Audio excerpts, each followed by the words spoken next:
कहानी है अब चलो घर। बात आज से 18 साल पहले की है। जून महीने में मैं अपने परिवार के साथ गांव मेरी साली की शादी में गया था। उस समय मेरा बेटा सागर मात्र 8 महीने का था। उसे लेकर हम गांव पहुंचे। उस दिन गांव में मेहंदी का कार्यक्रम चल रहा था। हमें पहुंचते पहुंचते रात के 10 बज गए थे। दूसरे दिन हम शादी में शामिल हुए। सब कार्यक्रम अच्छे से हो गया। शादी के 2 सप्ताह बाद ही हमारा रिटर्न टिकट देहरादून से मुंबई निकाला हुआ था। शादी की चहल पहल में पता ही नहीं चला कि 2 सप्ताह कब गुजर गए। हम अपनी पैकिंग में व्यस्त थे। उस समय मुंबई से पिताजी का फोन आने पर पता चला कि ट्रेनें रद्द हो गई है, क्योंकि बीच में भारी वर्षा के कारण कोई पुल टूट गया था। अब क्या करें कुछ पता नहीं चल रहा था। मैंने पिताजी से फोन पर बात की तो पता चला कि दूसरे रूट से ट्रेन आ जा रही है। उनकी सलाह पर मैं लखनऊ के लिए टिकट की व्यवस्था की। उस समय मेरे दूसरे नंबर की बहन लखनऊ में रहती थी। हम देहरादून से लखनऊ के लिए रवाना हुए। वहां सुबह जीजाजी स्टेशन में हमें लेने पहुंचे हुए थे। उनके साथ हम उनके घर पहुंचे। घर लखनऊ स्टेशन से करीब 4-5 किलोमीटर की दूरी पर था। वहां पहुंचकर हमें सुकून मिला और खुशी भी हुई, क्योंकि हम पहली बार उनके घर गए थे और उन्हें भी हमारे पहुंचने से काफी खुशी हुई थी। दीदी जीजाजी और उनके बच्चे, एक लड़की और एक लड़का, 4 लोगों का ही परिवार था। और मेरा भाई पहले से वहां पहुंचा हुआ था। लखनऊ पहुंचकर कुछ दिन घूमने फिरने में निकल गए। मेरी दीदी जीजाजी और बच्चे, हम सभी निरंकारी मिशन से जुड़े होने के कारण उनके साथ हमें भी सत्संग जाने का मौका मिला। घरेलू सत्संग में भी जाने का मौका मिला। कुछ दिन ऐसे ही गुजर गए। एक दिन जीजा जी ने रात में चिकन बनाने का प्रोग्राम बनाया। दीदी जीजाजी को छोड़कर बाकी सारे लोग शाम को इवनिंग वॉक करते करते चिकन लेने पहुंचे। चिकन की दुकान घर से करीब 1 किलोमीटर दूर थोड़े सुनसान जगह पर थी। मैं अकेला ही चिकन की दुकान पर गया। बाकी सारे थोड़ी दूरी पर खड़े थे। मेरी भांजी सीमा ने सागर को पकड़ रखा था और वह वहीं से चिल्लाकर पूछ रही थी, चिकन कट गया, चिकन ले लिया। और मैं उसका जवाब दे रहा था, अब चलो घर। हमें क्या पता था कि उसके इस तरह पूछने पर एक मुसीबत हमारे साथ चल पड़ेगी। चिकन की थैली मेरे हाथ में आते ही हम घर की तरफ लौट पड़े।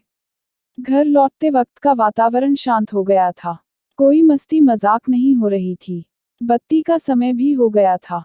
हम घर पहुंचे। घर पहुंचते ही मैं चिकन का थैला किचन में रखने के लिए घुसा, पर देखा तो हाथ में कुछ नहीं है। थैली हाथ में से दरवाजे में घुसते ही गिर गई और मुझे पता भी नहीं चला। मैंने बाहर आकर थैली को उठाकर रसोई घर में रख दिया। मेरे हाथ से थैली गिरी जो दीदी ने देख लिया था। उन्हें लगा मैंने थैली जानबूझकर गिराई। पर अब घर का माहौल भी शांत हो चुका था। कोई चहल पहल ना थी। पता नहीं क्यों एक अजीब सा वातावरण बन गया था। दीदी ने खाना बनाया। खाने के समय तक अब किसी की भी खाना खाने की इच्छा नहीं रही। पर फिर भी बेमन सभी लोग बैठ गए खाने।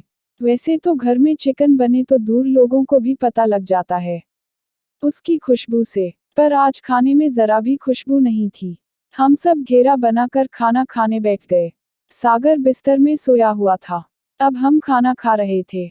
सब अनमने ढंग से खा रहे थे और मैं दरवाजे की तरफ बैठा हुआ था।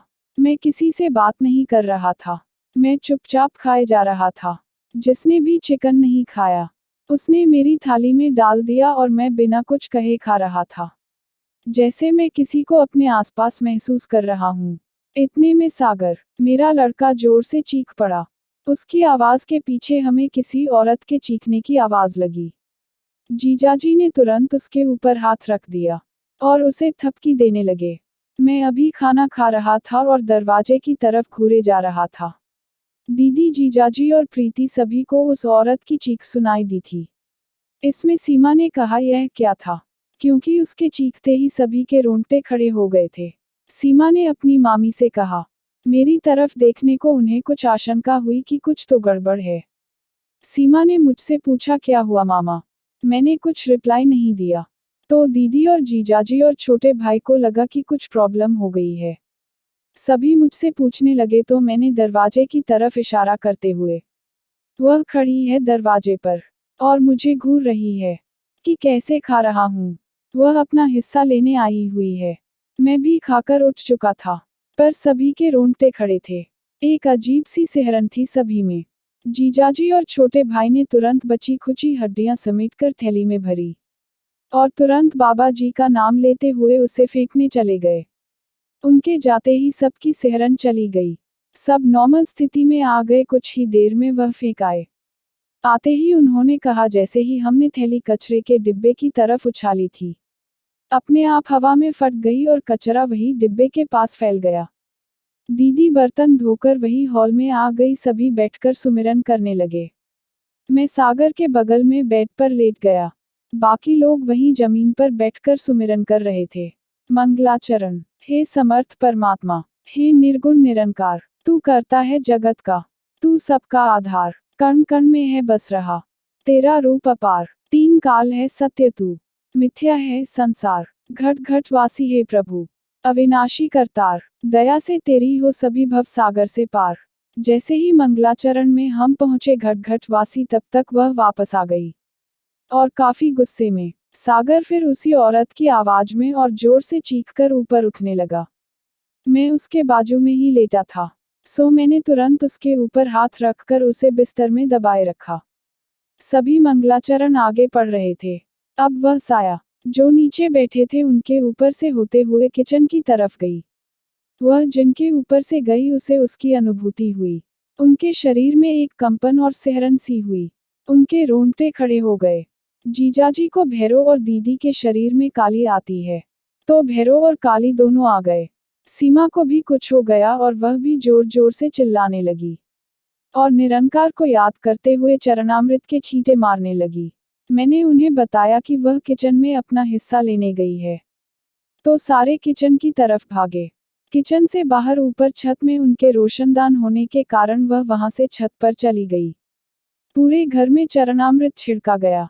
भैरव देवता ने वापस आकर सागर को गोद में ले लिया और उसने लाल रंग की टी शर्ट पहन रखी थी, उसे निकालकर दूसरी टी शर्ट पहना दिया। उस रात कोई भी सोया नहीं क्योंकि वह छत पर ही थी और नीचे हम सभी के शरीर में एक अजीब सा खौफ समाया था। वह दिखाई मुझे दे रही थी, महसूस सभी को हो रही थी। जैसे जैसे रात गुजरी, सुबह ऊपर छत पर पहुंचकर बच्चों ने सब जगह बाबाजी की फोटो लगा दी और चरणामृत का छिड़काव किया। सभी के शरीर के रोंगटे अब भी उसी तरह खड़े हो रहे थे और एक दहशत बनी हुई थी। लेकिन रात को इतना चीखने चिल्लाने की आवाज आसपास पड़ोस में रहने वालों को सुनाई नहीं दी। दूसरे दिन हम सभी सत्संग करने की सोच रहे थे कि शाम को एक छोटा सा सत्संग करते हैं। जैसे ही इसमें विचार विमर्श चल रहा था, उसी वक्त एक महात्मा जी आ गए। सभी लोग आश्चर्यचकित हो गए। उन्होंने कहा कि मुझे आपके घर आने की सुबह से ही इच्छा हो रही थी। बातों बातों में जीजाजी ने उन्हें हालात से अवगत कराया और उनसे अरदास कराकर पूरे घर में छत में एक चक्कर लगवाया। संगत का माहौल बन गया। इससे उस रात हमने आपस में ही संगत की, जिससे हमें काफी राहत महसूस हुई और हम आराम से तो नहीं पर सो गए। तीसरे दिन हम छत पर बैठे थे, तो एक बड़ा सा गरुड़ घर के ऊपर से उड़ा और हम बातें करने लगे। गरुड़ विष्णु की सवारी होता है।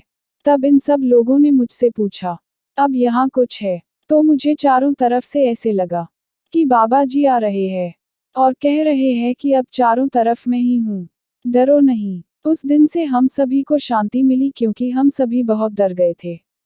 उस दिन के बाद हमने उस आत्मा को महसूस नहीं किया। कुछ दिन बाद फिर वहाँ चिकन शॉप के पास हमने पता किया तो पता चला कि वहाँ पास ही किसी औरत की कब्र बनी हुई थी। कुछ दिनों बाद हम मुंबई लौट आए, लेकिन आज भी वह घटना याद आती है तो हमारे रोंगटे खड़े हो जाते हैं। अगर आपको कहानी पसंद आए तो लाइक और शेयर कीजिए और चैनल को सब्सक्राइब करना मत भूलिए।